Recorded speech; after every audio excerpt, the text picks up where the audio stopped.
Բարև ձեզ սիրելի 9-րդ դասարանցիներ։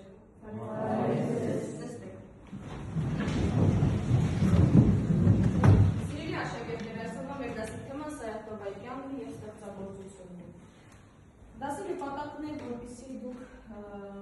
իմանաք Սայաթնովայի կենսագրությունից մանրամասներ, ծանոթանաք նրա ստեղծագործություններին, իմանաք թե ինչ է աշխուժական արվեստը, ինչ է առհասարակ աշխուժ բանաստեղծը, ինչ լեզուներով է ստեղծագործել Սայաթնովան, ինչ խաղեր են մեզ հասել Սայաթնովայից, մի խոսքով նրա կենսագրության մանրամասները կարողանանք յուրացնել այս դասին, իսկ հետո ինքներդ ներկայացնել։ Հիմա ամեն մեկը ձեր սեղանին տեսնում եք երկու գույնի քարտեր, ճիշտ է, դեղին և վարդագույն։ Դեղին քարտերը դրանք մուտքի քարտերն են, այսինքն այդտեղ դրված են հարցեր, որոնք վերաբերում են ձեր անցած նյութերին։ Իսկ վարդագույն քարտերը դրանք ելքի քարտերն են, լրացնելու ենք դասի վերջում։ Դրանց վրա դրված են հարցեր այն մասին, ինչ որ այսօր ուսումնասիրել ենք, այսինքն այսօր ուսումնասիրել ենք Սայաթնովայի կյանքը ու ստեղծագործությունը, դասի վերջում կլրացնենք արդեն ելքի քարտերը, որոնց վրա դրված են հարցեր Սայաթնովայի կենսագրության և ստեղծագործության վերաբերյալ։ Պարզ է։ Կան անհասկանալի հարցեր։ Հիմա ձեզ տալիս եմ ժամանակ լրացնելու մուտքի քարտերը։ Խնդրեմ։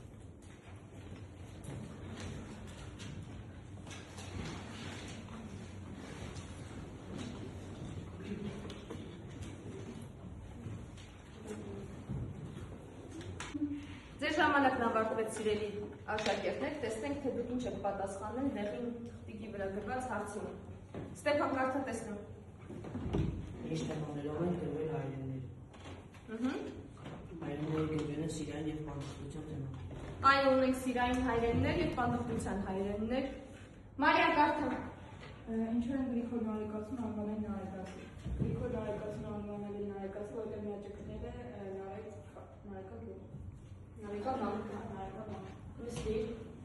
Միլենա, նստում եմ։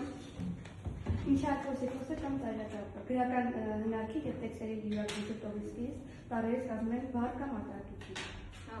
Յուրաքանչյուր տողի առաջին տառերը վառ կամ արտահայտություն։ Ալինա, քեզ լսենք։ Ինչի նշանակում ֆրիկը նշանակում է խանդած ցորեն։ Ճիշտ է, ֆրիկ նշանակում է խանդված ցորեն։ Լավ, շնորհակալություն պատասխանների համար։ Հիմա ինչպես արդեն նշել եմ, մեր այսօրվա թեման Սայաթնովայի կենսագրությունն ու ստեղծագործությունն է։ Սայաթնովա կամ Արութին Սայաթյան, Հարություն, նրա իսկական անուն Ասղալովն է։ Ծնվել է 1722 թվականին Թիֆլիսում, հայկական Հավլաբար թաղամասում։ Սայաթնովան նրա գրական կեղծանունն է, նշանակում է երգի որսով։ Սա Սայաթնովայի նկարն է, քամանչայով, տաղեր գրելիս։ Սայաթնովայի ամենամեծ կենսագիրը կամ այսպես ասած Սայաթնովայագիտությամբ զբաղված ամենանշանավոր գրականագետը Պալյուս Սևակն է։ Այո, չզարմանաք, Պալյուս Սևակը բացի հումուտ բանաստեղծ լինելուց, նաև լավ բանասեր էր, գրականագետ էր։ Սայաթնովայի ծննդյան տարեթվի հետ կապված շատ տարաձայնություններ են եղել։ Եղել են վարկածներ, որ նա ծնվել է 1712 թվականին, 17 թվականին, 22 թվականին և միայն Պալյուս Սևակը հստակեցրել է այդ տարեթիվը և մինչև հիմա մենք ընդունում ենք, որ Սայաթնովան ծնվել է 1722 թվականին իր շնորհիվ Պալյուս Սևակի։ 12 տարեկան հասակում Սայաթնովան զբաղվում է ջուլհակությամբ։ Ինչ է ջուլհակությունը։ Ինչ-որ մեկին ծանոթ է այդ արհեստը։ Ոչ։ Ջուլհակությունը այլ կերպ ասած գորգագործությունն է, երբ թելերի, այս մանր թելիկների և գործելու թելերի շնորհիվ պատրաստում էին գորգանման գորգ, կարելի ասել, գորգ։ 12 տարեկան հասակում Սայաթնովան այս արհեստին արդեն տիրապետում էր և այնքան էր վարժվել այդ արհեստի մեջ, որ պատրաստում է դասգահ։ Այն ժամանակ դասգահները բավականին մեծ էին և հնարավոր էր ջուլհակությամբ զբաղվել միայն բացօթյա տարածքներում դրսում, իսկ Սայաթնովայի ստեղծած և հնարած այդ դասգահի միջոցով մարդիկ արդեն կարողանում էին ներսում տան պայմաններում ջուլհակությամբ զբաղվել։ Սայաթնովան նվագել է թափ, սազ, քամանչա, Սրանք ծանոթ են ձեզ այս երաժշտական գործիքները, որևէ մեկին ծանոթ են։ Սազը կարելի ասել հին հայկական, նաև պարսկական երաժշտական գործիք է, եթե չեմ սխալվում, կշռում է մոտ 3 կիլոգրամ։ Սազը նույնպես լարային գործիք է, շատ հայտնի է աշխուղական արվեստում։ Հիմնականում պատրաստել են թթենու կամ ընկուզենու փայլից, իսկ այ քամանչան արդեն Սայաթ-Նովան միշտ հիմնականում պատկերվել է քամանչայով, նորից աշխուղական երաժշտական գործիք է, կշռում է մոտ 1,5 կիլոգրամ, և քամանչայի տարբեր տեսակներ կան, կա պարսկական քամանչա և հայկական քամանչա։ Հայկական քամանչայի նախատիպը հայտնաբերվել է Դվին քաղաքի պեղումների ժամանակ, սա փորի վրա պատկերված։ Երբ 16 տարեկան էր Սայաթ-Նովան, Գեննան լեզգիները գերեվարում են, և 19 տարեկան հասակում նրան փրկագնում է Վրաստանի Հերակլ արքան։ Հերակլ արքան Թեյմուրազ արքայի որդին էր։ Երբ նրան փրկագնում է, բերում է և դարձնում է իր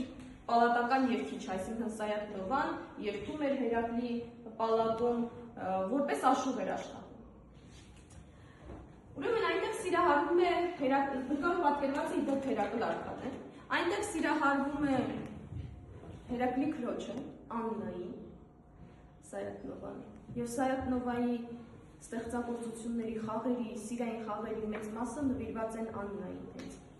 Երբ բամբասանքների տուտը բացվում է, Սայաթ-Նովային Հերակլ արքան վռնդում է իր պալատից, և Սայաթ-Նովան ամուսնանում է լոռեցի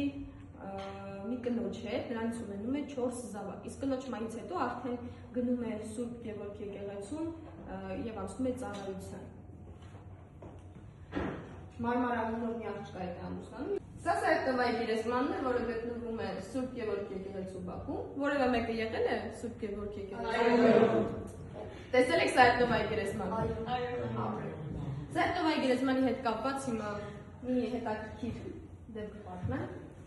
Նոման Թումանյանի և Վաշինջանյանի ջանքերով կառուցվում է Սայաթ-Նովայի գերեզմանը և յուրաքանչյուր մայիս ամսվա վերջին կիրակին նշվում է որպես վարդատոն, մարդիկ այցելում են Սայաթ-Նովայի գերեզմանին, ծաղիկներ են խոնարհում, լսում են Սայաթ-Նովայի խաղերը, երգում են և այդ օրը դառնում է Սայաթ-Նովայի հիշատակի օր։ Սա Սայաթ-Նովայի դավթարն է։ Դավթարը ձեռագիր երգարան է համարում, այսինքն Սայաթ-Նովան այստեղ է հավաքել բոլոր իր 200 խաղերը։ Այս դավթարը հայտնաբերել է Գևորգ Ախվերդյանը, ով բժիշկ էր և հրատարակել է 1852 թվականին։ Ինչպես արդեն նշեցի, Սայաթ-Նովայից մեզ հասել է 200 խաղ, որոնցից 70-ը հայերեն են, հայերեն խաղերը նա գրել է Թիֆլիսահայ բարբառով, 30-ը վրացերեն, 100-ը թուրքերեն, բայց թուրքերենի այսպիսի մեծ թիվը խաղերի պայմանավորված է նրանով, որ աշխուղական լեզուն այդ տարիներին համարվում էր թուրքերեն, դրա համար նրա թուրքերեն խաղերը այսքան շատ։ Ինչպես նշեցի, Սայաթ-Նովան աշխուղ բանաստեղծ էր, իսկ ինչ է նշանակում աշխուղ բանաստեղծ։ Ուրեմն աշխուղ բանաստեղծի գրած ստեղծագործությունները ոչ միայն երգեր են, այլ նաև քնարերգություն են, այսինքն գրել է այսպես ասած բանաստեղծություններ և դրանք երգել են։ Սայաթ-Նովայի քնարերգության թեման կարող ենք բաժանել 3 խմբի՝ սիրային, խոհախրատական, սոցիալական։ Սիրային խաղերը նրա մեծ մասամբ նվիրված են Աննային, խոհախրատական խաղերը գրել է, երբ որ նրան պալատից Հերակլ արքան վռնդել է, օրինակ դուն էին գլխեն իմաստունից խաղը հենց Հերակլ արքային է վերաբերում, որտեղ Սայաթ-Նովան հորդորում է, որ չլսի այդ բամբասանքներին, վստահի իրեն, հավատա։ Սոցիալական խաղերը Սայաթ-Նովայի էլի ինքնատիպ են և շատ։ Այժմ ձեզ համար կմիացնեմ Սայաթ-Նովայի կենսագրությանը գործունեությանը նվիրված մի վիդեո հրովակ, որ միասին կդիտենք։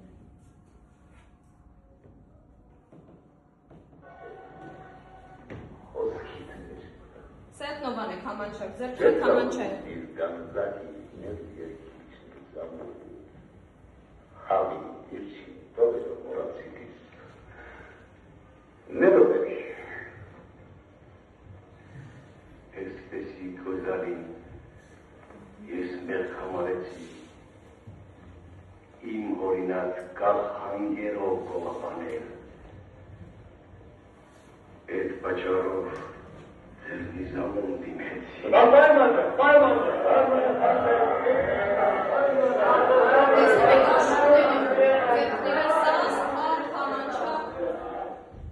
Դու պայմանն ծուրեցիր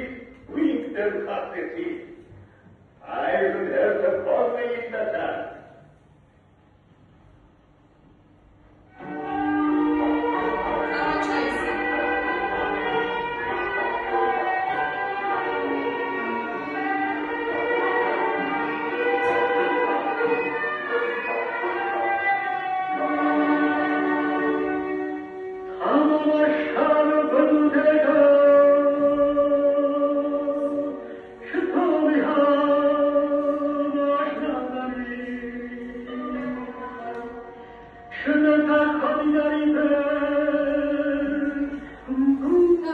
Այս դասի ընթացքում մենք ուսումնասիրեցինք Սայատնովայի կենսագրությունը, ստեղծագործություններից մի քանիսին ծանոթացանք։ Հիմա որպեսզի ձեր գիտելիքները ավելի ամրապնդվեն եւ այսպես ասած մի քիչ ստուգենք, մենք խաղալու ենք զնագնդի։ Տեսնում եք, թղթերի վրա գրված են Սայատնովայի կենսագրությանը վերաբերող հարցեր։ Ես հիմա պատրաստեմ զնագնդիներ եւ մենք կսկսենք միասին խաղալ։ Կխաղանք այնքան ժամանակ, ինչքան ուզենք, հենց ասացի կանգ առ, բոլորդ ում մոտ ինչ թուղթ կա, պահում է իր մոտ, հետո մի քանիսին եք բացենք, կարդալ կպատասխանենք հարցին։ Պատրաստ եք։ Այո, սկսեցինք։ Գորդոն նետում ես ուրիշներին։ Խաղում եք զնագնդի։ Բայց այնպես եք նետում, որ թղթերը չկորչեն։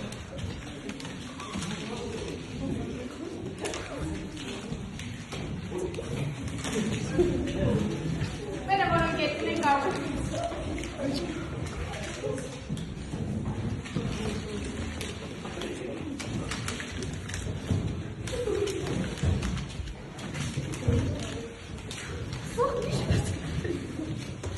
Ետնին դիքը թղթեր կան, կարող եք վերցնել։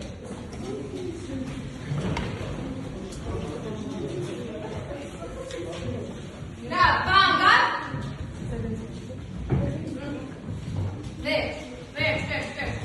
Վերջացավ։ Հիմա ուղիք լսում եք։ Բացում եք ձեր զնագնդիները։ Ստեփան քոնալու։ Կարդում եք հարցերը, ծանոթանում եք հարցերին։ Ծանոթացա՞ք։ Լուսե ջան, կարդա հարցը տեսնեմ ինչ է գրված։ Ինչ է շտապում աշուտ Կանցից։ Բարձրացա։ Դա այն բանաստեղծը, որ նորից կարգաս։ ինչ է շտապում աշուտ բանաստեղծ։ Այն անձը, որ գրել է բանաստեղծություններ եւ նաեւ երգեր եւ բանաստեղծություններ։ Ոչ մի աշուտ բանաստեղծ։ Նրա ստեղծագործությունները ոչ միայն երգեր են, այլ նաեւ ճիշտ է։ Ալինա, դու կարդա հարցը։ Քանի խաղեր Սայատնովայից մեզ հասել ինչ լեզուներով։ Ինչ հարցը կարդաս։ Քանի խաղեր Սայատնովայից մեզ հասել, երկար խաղեր մեզ հասել, ինչ լեզուներով Թիֆլիսի բանվարով։ Միայն Թիֆլիսի բանվարով է գրել։ Ոչ։ Բա ինչ լեզուներով է գրել։ Թուրքերենով, հայերենով, թուրքերենով եւ վրացերենով։ Ճիշտ է, Միլենա, դու կարդա հարցը։ հարցերը։ Հա, քեզ ոչ երկու ձնագնդի է հայտնվում են։ Սայատնովան հայերեն խաղերը, որ բանվարով է գրել, Թիֆլիսյան բանվարով։ Թիֆլիսի հայ բանվարով է գրել, ճիշտ է։ Ով փրկadrեց Սայատնովային Վրաստանի հերակտակը։ Ճիշտ է, վրաց հերակտարքան է փրկատնել։ Սիրելի աշակերտներ, հիմա ձեզ տալիս եմ ժամանակ լրացնելու երկի քարտերը։ Լրացրեք։